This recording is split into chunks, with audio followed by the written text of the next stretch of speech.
नमस्कार मित्रों, एस के इंग्लिश क्लासेज में आपका स्वागत है। आज हम चर्चा करने जा रहे हैं टाइप्स ऑफ सेंटेंस के बारे में। तो मित्रों, हमने सबसे पहले टेंस पढ़े।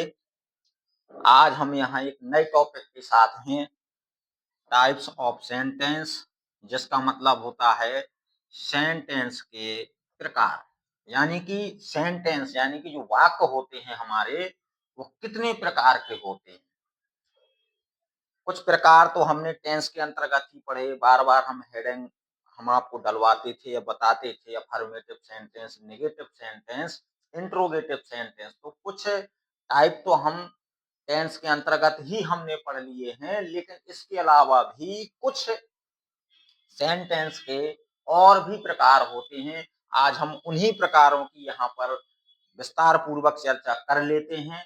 तो हम यहाँ मित्रों देखते हैं, सेंटेंस 5 प्रकार के होते हैं। 5 प्रकार के सेंटेंस होते हैं। पहला होता है हमारा असर्टिव सेंटेंस, दूसरा हमारा होता है इंट्रोगेटिव सेंटेंस, तीसरा हमारा होता है इंपरेटिव सेंटेंस, चौथा होता है हमारा एक्सक्लेमेटरी सेंटेंस, पांचवा हमारा होता है ऑप्टेटिव सेंटेंस।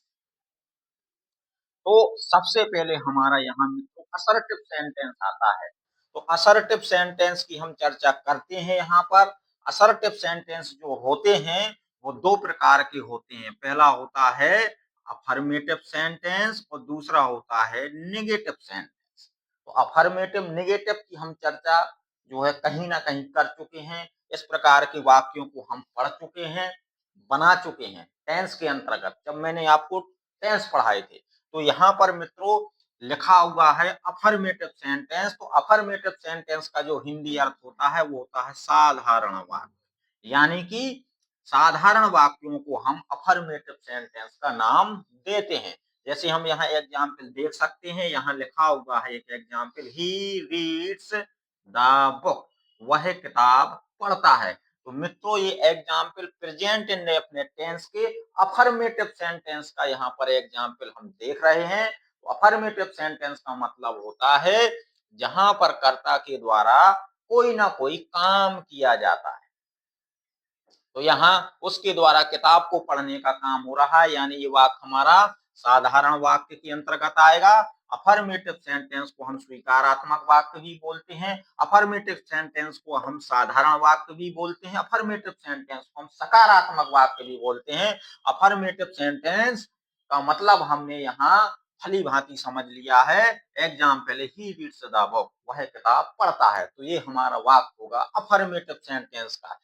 असर्टिव सेंटेंस का दूसरा यहाँ प्रकार होता है निगेटिव सेंटेंस। यानी कि निगेटिव सेंटेंस का मतलब होता है जब वाक्य नकारात्मक हो, यानी कि वाक्य में जब नहीं शब्द दिया गया हो, तो वाक्य में हम हेल्पिंग वर्ब के बाद नॉट शब्द का हम यहाँ प्रयोग करते हैं। तो लिखा हुआ है he does not read the book, यानी कि ये भी प्रेजेंट इंडेफिनिट टेंस के नेगेटिव सेंटेंस का वाक्य है। तो यहाँ हम हेल्पिंग वर्ब डू या डच के बाद हम यहाँ नॉट लगा देंगे, तो इसका मतलब हो जाएगा वह किताब नहीं पढ़ता है। तो नकारात्मक को हम कहते हैं निगेटिव सेंटेंस।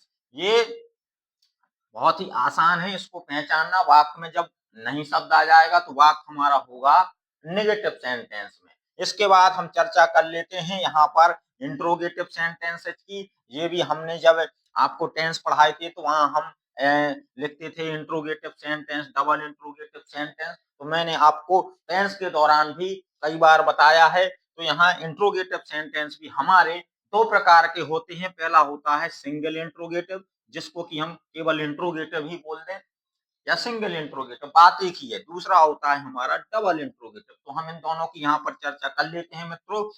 सिंगल इंट्रोगेटिव का मतलब होता है जब वाक्य क्या से आरंभ हो। जो हिंदी वाक्य होता है मित्रों वो हमारा क्या से प्रारंभ होगा। यानी कि जैसे हम कहते हैं क्या वह क्रिकेट खेलता है, तो ये वाक्य हमारा इंट्रोगेटिव होगा। और हमें इंट्रोगेटिव सेंटेंस का नियम पता होता है कि सबसे पहले अगर कोई इंट्रोगेटिव सेंटेंस है यानी वाक्य हमारा अगर क्या से प्रारंभ है, तो हम मित्रों उस वाक्य की शुरुआत हेल्पिंग वर्ब से ही करते हैं।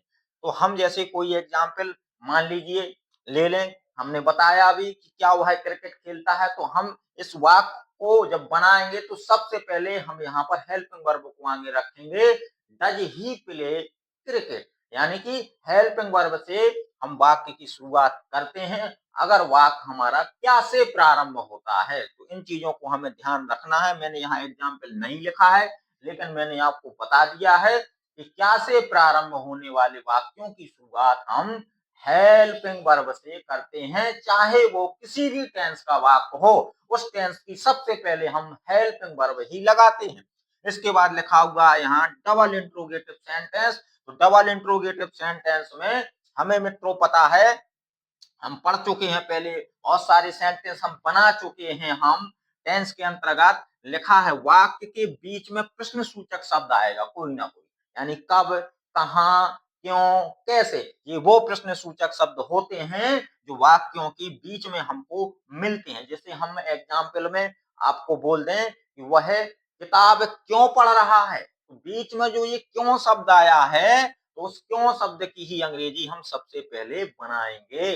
तो क्यों, क्यों का मतलब क्वेश्चन वर्ड, और वही क्वेश्चन वर्ड हमारा प्रश्न सूचक शब्द कहलाता है। तो उसी क्वेश्चन वर्ड की हम अंग्रेजी सबसे पहले मित्रों बनाते हैं, भाई आएगा।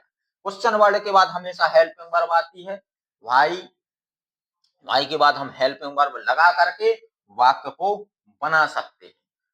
वह किताब क्यों पढ़ रहा है, why is he reading the book, हमारा वाक्य बन जाएगा। और लास्ट में हम क्वेश्चन मार्क जरूर लगाते हैं, चाहे वो इंट्रोगेटिव सेंटेंस का वाक्य हो और चाहे डबल इंट्रोगेटिव सेंटेंस का वाक्य हो। ऐसे वाक्य हम बना चुके हैं मित्रों, इसलिए मैंने यहाँ पर एग्जाम्पल नहीं दिया है। बाकी मैं आपसे चर्चा कर रहा हूँ विस्तार पूर्वक, मैं आपको एक एक चीज बता रहा हूँ। डबल इंट्रोगेटिव में कोई ना कोई क्वेश्चन वर्ड आएगा मित्रों, क्वेश्चन वर्ड की अंग्रेजी ही हम सबसे पहले अंग्रेजी वाक्य में बनाते हैं, इसके बाद हम हेल्पिंग वर्ब को रखते हैं। अगला सेंटेंस है हमारा इंपरेटिव सेंटेंस। ये मित्रों हमारे लिए नया सेंटेंस है। इंपरेटिव सेंटेंस का हिंदी अर्थ जो होता है वो होता है आज्ञा सूचक वाक्य। आज्ञा सूचक वाक्य यानी कि ऐसे वाक्यों में हमें आदेश का बोध मिलेगा, सलाह, प्रार्थना का बोध हो, यानी कि जिन वाक्यों से आदेश, सलाह, प्रार्थना का बोध होता है, तो ऐसे वाक्य हमारे इंपरेटिव सेंटेंस के अंतर्गत आते हैं। और इन सेंटेंसेज की और भी क्या विशेषता होती है, जरा बगल में हम यहाँ देख लें, लिखा हुआ है वाक्य एम बी फर्स्ट फॉर्म से आरंभ होता है, यानी कि वाक्य की जो शुरुआत होती है वो कहने का मतलब एम बी से होती है, यानी मेन वर्ब से वाक्य की शुरुआत होती है, तथा कर्ता यू के रूप में छिपा रहता है, यानी कि ऐसे वाक्यों में कर्ता होता है लेकिन वो हमें दिखाई नहीं देता है। कर्ता हमारा यहाँ ऐसे वाक्यों में यू के रूप में जो है छिपा रहेगा। जैसे हम यहाँ एग्जाम्पल देख लें, लिखा है ओपन द डोर, तो ये जो हमारा एग्जाम्पल लिखा हुआ है इसमें हम देख रहे हैं मित्रों, सबसे पहले यहाँ पर एम बी की फर्स्ट फॉर्म आई हुई है, यानी मेन वर्ब से इस वाक्य की हम शुरुआत कर रहे हैं। ओपन द डोर, इसका हिंदी अर्थ होता है दरवाजा खोलो। तो मैंने जो है तुमसे ही तो कहा दरवाजा खोलने के लिए, तो यहाँ जो सब्जेक्ट है वो छिपा है, लेकिन हम इसको यहाँ लिखेंगे नहीं, मेन वर्ब से ही वाक्य की हम शुरुआत यहाँ पर करेंगे। ओपन द डोर, इसका हिंदी अर्थ होता है दरवाजा खोलो। तो इस वाक्य में कहीं ना कहीं हम देख रहे हैं आदेश का बोध है, आदेश का बोध। जैसे मैं आपसे कह दूं, लिखा है एग्जाम्पल, यहाँ पर एक एग्जाम्पल में और लिख देता हूं, please, please help me, please help me, एक एग्जाम्पल ये हो गया। लिखा है मैंने प्लीज हेल्प मी, कृपया मेरी सहायता करो। तो इस वाक्य में जब हम प्लीज शब्द का प्रयोग करेंगे तो इस वाक्य में कहीं ना कहीं रिक्वेस्ट यानी कि प्रार्थना का बोध हम देख रहे हैं। इस वाक्य में प्रार्थना है, प्रार्थना का बोध, सलाह का बोध। सलाह, जैसे हम किसी को सलाह देते हैं, जैसे हम कहते हैं वर्क हार्ड, कठिन परिश्रम करो, वर्क हार्ड, वर्क हार्ड, कठिन परिश्रम करो। तो ये बहुत ही छोटे छोटे सेंटेंसेज होते हैं, लेकिन इन सेंटेंसों के बीच में भाव छिपा रहता है, आदेश का, सलाह का, प्रार्थना का भाव यहाँ पर छिपा रहता है। वाक्य का जब हम हिंदी अर्थ निकालेंगे तो हिंदी अर्थ से ही हमें इस वाक्य के भाव का हमें मित्रों पता चलेगा कि वाक्य हमारा कैसा है, वाक्य में आदेश है, सलाह है कि प्रार्थना है। तो यहाँ पर मित्रों इंपरेटिव सेंटेंस की खासियत हमारी सबसे बड़ी ये है कि वाक्य हमारा एमबी से प्रारंभ होता है। इन सब चीजों को हमें अपने दिमाग में विशेष तौर पर रखना है। एमबी से प्रारंभ होता है और तथा कर्ता यू के रूप में छिपा रहता है। तो यहाँ पर इंपरेटिव सेंटेंस की मैंने मित्रों चर्चा की। ये सारे सेंटेंसेस अभी मित्रों हमें आगे इनका उपयोग है, हर एक चीज का उपयोग है। आप ये ना समझें कि किसी चीज का उपयोग नहीं है, इसलिए हमें हर एक चीज को बहुत ही ध्यान पूर्वक पढ़ना है। तो यहाँ पर मैंने आपको बताया ओपन द डोर, यहाँ पर आदेश का बोध है। यहाँ पर लिखा प्लीज हेल्प मी, यहाँ प्लीज शब्द लगा दिया। तो यहाँ पर प्रार्थना का बोध है, वर्क हार्ड, यहाँ पर सलाह का बोध है। तो कहने का मतलब इंपरेटिव सेंटेंस में जो है आदेश, सलाह, प्रार्थना का बोध होता है और एमबी में फर्स्ट फॉर्म से वाक्य की शुरुआत होती है तथा कर्ता यू के रूप में छिपा रहता है। ये हमें ध्यान रखते हुए आगे जो है बढ़ना है, इन चीजों को हमें भूलना नहीं है। आगे अगला जो सेंटेंस है हमारा वो लिखा हुआ है एक्सक्लेमेटरी सेंटेंस। यहाँ पर हम एक्सक्लेमेटरी सेंटेंस के हिंदी नाम को मित्रों देख लेते हैं। लिखा विस्मयादि बोधक वाक्य। विस्मयादि का मतलब होता है आश्चर्य प्रकट करने वाले वाक्य। जिन वाक्यों से आश्चर्य का भाव प्रकट होता है ऐसे वाक्यों को हम बोलते हैं विस्मयादि बोधक वाक्य। जरा हम नीचे देख लेते हैं। ऐसे वाक्यों से आश्चर्य का भाव प्रकट होगा, आश्चर्य, दुख, शोक आदि का भाव हमें यहाँ मिलेगा देखने को। तो वाक्यों से सुख, दुख, आश्चर्य, आश्चर्य का भी भाव प्रकट होगा। हम यहाँ पर एग्जाम्पल देख लेते, लिखा है हुर्रा है, we have won the match, यानी कि यहाँ खुशी जाहिर करने के लिए हम हुर्रा शब्द का प्रयोग करते हैं। We have won the match, हमने मैच जीत लिया है। तो यहाँ खुशी की वजह से यहाँ पर हुर्रा शब्द का मित्रों प्रयोग किया गया है। और हमें यहाँ एक चीज का और ध्यान रखना है मित्रों, एलास, हुर्रा, ब्रावो आदि शब्द वाक्यों में आपको मिलेंगे। तो इन शब्दों के बाद में हमें, जैसे यहाँ लिखा है एलास, तो एलास के बाद में मित्रों हमने लगाया है एक्सक्लेमेटरी का मार्क, और राय के बाद मित्रों हमने यहाँ एक्सक्लेमेटरी का मार्क लगाया है, ब्रावो के बाद हमने यहाँ एक्सक्लेमेटरी का मार्क लगाया है। तो इन शब्दों के बाद, यानी कि ये वही शब्द हैं जो वाक्य को एक्सक्लेमेटरी बना रहे हैं, यानी कि खुशी, दुख आदि का भाव जो निकल रहा है वो इन्हीं शब्दों से निकल रहा है। तो हमें यहाँ पर जो है इन शब्दों के बाद एक्सक्लेमेटरी का जो है निशान लगाना है, एक्सक्लेमेटरी का मार्क लगाना है। और एक्सक्लेमेटरी सेंटेंस के अंतर्गत कुछ वाक्य ऐसे भी होते हैं मित्रों जिनमें आपको ये शब्द देखने को भी नहीं मिलेंगे, लेकिन फिर भी वो वाक्य हमारा एक्सक्लेमेटरी का ही होता है। और ऐसे वाक्य हमारे व्हाट या हाउ से प्रारंभ होते हैं। जरा देखते हैं इस प्रकार के एग्जाम्पल को हम। जैसे मैंने मान लीजिए यहाँ पर मित्रों लिख दिया है how dangerous, how dangerous snake is. अब यहाँ पर मित्रों हम वाक्य के अंत में एक्सक्लेमेटरी का मार्क लगाएंगे। हम यहाँ चर्चा एक्सक्लेमेटरी सेंटेंस की कर रहे हैं। तो इस वाक्य में हम देख रहे हैं ना तो हुर्रा लिखा हुआ है, ना यहाँ पर एलास लिखा हुआ है, ना यहाँ पर ब्रावो लिखा हुआ है। तो किसी भी प्रकार का कोई भी शब्द यहाँ नहीं है, लेकिन फिर भी वाक्य हमारा एक्सक्लेमेटरी में माना जाएगा। हाउ डेंजरस स्नेक इज, जैसे मान लीजिए हम रास्ते में कहीं जा रहे थे, हमें अचानक से कहीं कोई सांप दिखाई दे जाता है, तो उस सांप को देख करके हम एकदम से आश्चर्य में पड़ जाते हैं कि हाउ डेंजरस स्नेक इज, कितना खतरनाक सांप है, कितना खतरनाक सांप है। तो हमने उस सांप को देखा और हम आश्चर्य में पड़ जाते हैं। तो हमें मित्रों यहाँ ध्यान देना है, व्हाट या हाउ से प्रारंभ होने वाले वाक्य और व्हाट या हाउ के बाद यहाँ पर जो है एडजेक्टिव दिया रहेगा या नाउन दिया रहेगा, ये भी हमें याद रखना है व्हाट या हाउ के बाद। तो यहाँ सांप की विशेषता ये है कि सांप खतरनाक है, तो how dangerous snake is. Last में यहाँ हम हेल्पिंग वर्ब के बाद में एक्सक्लेमेटरी मार्क लगाएंगे। तो इस प्रकार के वाक्यों को भी हमें ध्यान में रखना है, जो हमारे एलास होर्राय ब्रावो के बिना भी वाक्य हमारे ऐसे एक्सक्लेमेटरी के अंतर्गत आते हैं और वाक्यों के अंत में एक्सक्लेमेटरी मार्क लगा रहता है और उसके पहले कहीं ना कहीं हेल्पिंग वर्ब दी रहती है, ये भी ध्यान रखना है। तो एक्सक्लेमेटरी सेंटेंस के हमें इस तरीके की भी वाक्य मिल जाएंगे, इसलिए मैंने यहाँ आप लोगों के लिए एक अलग से एग्जाम्पल लिख करके मैंने चर्चा कर दी है। तो हमें यहाँ एक बार हम और देख लेते हैं। एक्सक्लेमेटरी सेंटेंस यानी विस्मयादिबोधक वाक्य, यानी कि आश्चर्य प्रकट करने वाले वाक्य होते हैं। इसमें आश्चर्य, सुख, दुख आदि का भाव प्रकट होता है। एग्जाम्पल लिखा hurrah we have won the match, और ऐसे वाक्यों में आपको एलास, हुर्रा, ब्रावो आदि शब्द आपको वाक्यों में मिलेंगे। इसके अलावा वाक्य आपके व्हाट या हाउ से भी प्रारंभ हो सकते हैं और वाक्य के अंत में एक्सक्लेमेटरी का मार्क मिलेगा। अगला देख लेते हैं मित्रों, यहाँ पर जो हमारा अगला सेंटेंस है वो लिखा हुआ है ऑप्टेटिव सेंटेंस, यानी इच्छा सूचक वाक्य। लिखा है इच्छा सूचक वाक्य। तो इच्छा सूचक वाक्य यानी कि जब हम अपनी इच्छा को प्रकट करते हैं, तो देखते हैं यहाँ पर वाक्यों से इच्छा, आशीर्वाद, अभिशाप, भगवान से प्रार्थना का बोध हो, ये सारी चीजें यानी इच्छा, आशीर्वाद, अभिशाप, भगवान से प्रार्थना का बोध हो।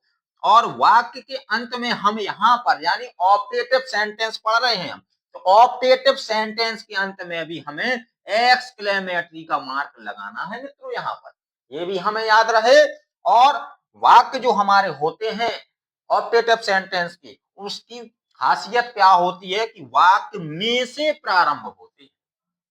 अक्सर वाक्य, प्रायः वाक्य हमारे में से प्रारंभ होते हैं, लेकिन कुछ वाक्य ऐसे होते हैं जिनमें में नहीं भी होता है। लेकिन यहाँ पर जो मैंने एग्जाम्पल लिखा है आपके सामने, लिखा है मे गॉड ब्लेस यू, तो यहाँ पर मित्रों हम देख रहे हैं में से हमने इस वाक्य को प्रारंभ किया है।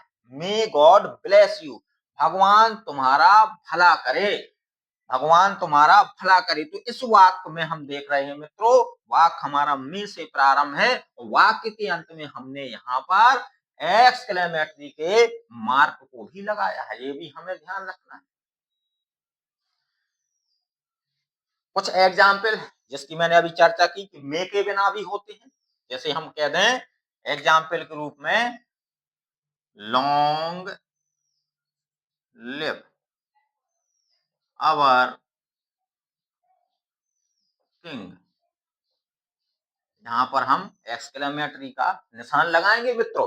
तो लॉन्ग लिव आवर किंग का मतलब है कि हमारा राजा दीर्घायु हो। तो ये वाक्य भी आपका जो है ऑप्टेटिव सेंटेंस के अंतर्गत आएगा, भले ही यहाँ में नहीं दिया गया है, ये भी हमें ध्यान रखना है। लॉन्ग लिव आवर किंग या long live our prime minister भी यहाँ हम कर सकते हैं, हमारे प्रधानमंत्री दीर्घायु हो, हमारा राजा दीर्घायु हो। तो ये वाक्य हमारे ऑप्टेटिव सेंटेंस के ही वाक्य कहलाएंगे। और यहाँ मैंने एक example may God bless you का दिया हुआ है, मे यू लिव लॉन्ग भी यहाँ पर हम एग्जाम्पल लिख सकते हैं, मे यू लिव लॉन्ग, तुम दीर्घायु हो। तो कहने का मतलब हम ऑप्टेटिव सेंटेंस को यहाँ मित्रों भली भांति समझ लें। ऑप्टेटिव सेंटेंस की शुरुआत अक्सर में से होती है और वाक्यों के अंत में हम एक्सक्लेमेटरी का निशान लगाते हैं। कुछ वाक्य जो बिना में के भी होते हैं वो भी ऑप्टेटिव में आते हैं, जैसे लॉन्ग लिव आवर किंग, ये एग्जाम्पल मैंने यहाँ जो है लिखा, ये ध्यान रखना है। ऑप्टेटिव सेंटेंस में इच्छा का भाव प्रकट होता है, आशीर्वाद का भाव, अभिशाप, अभिशाप का मतलब जैसे हम कहते हैं may you go to hell, अभिशाप, किसी को जब हम बुरा भला बोलते हैं तो वो अभिशाप ही तो होता है, may you go to hell, तुम नरक में जाओ, तो हमने किसी को बुरा भला ही तो बोला है। यहाँ पर भगवान से प्रार्थना की बात की जाए तो भगवान से प्रार्थना का एग्जाम्पल मैंने यहाँ लिख दिया है, मे गॉड ब्लेस यू, भगवान तुम्हारा भला करे। तो यहाँ पर मित्रों आज हमने टाइप्स ऑफ सेंटेंस की चर्चा की। असर्टिव, इंट्रोगेटिव तो कहीं ना कहीं हम पहले से ही पढ़ चुके थे, हमारे लिए यहाँ इंपरेटिव से नई चीज थी। तो इंपरेटिव और एक्सक्लेमेटरी सेंटेंस और ऑप्टेटिव सेंटेंस को हमें यहाँ मित्रों भली भांति समझ लेना है। और क्योंकि आगे इन सेंटेंस का यूज है, जब हम डायरेक्ट इनडायरेक्ट पढ़ेंगे, जब हम एक्टिव वॉइस पैसिव वॉइस पढ़ेंगे, तो कहीं ना कहीं हमें इन सेंटेंसेस को वहां पहचान करके ही जो भी आपको नियम फॉर्मूला बताए जाएंगे तो हमें इनको आगे तक ध्यान रख करके आगे की पढ़ाई करना है। आज के वीडियो में मित्रों इतना ही पर्याप्त है। मिलते हैं हम अगले वीडियो में अगले टॉपिक के साथ। तब तक के लिए नमस्कार मित्रों।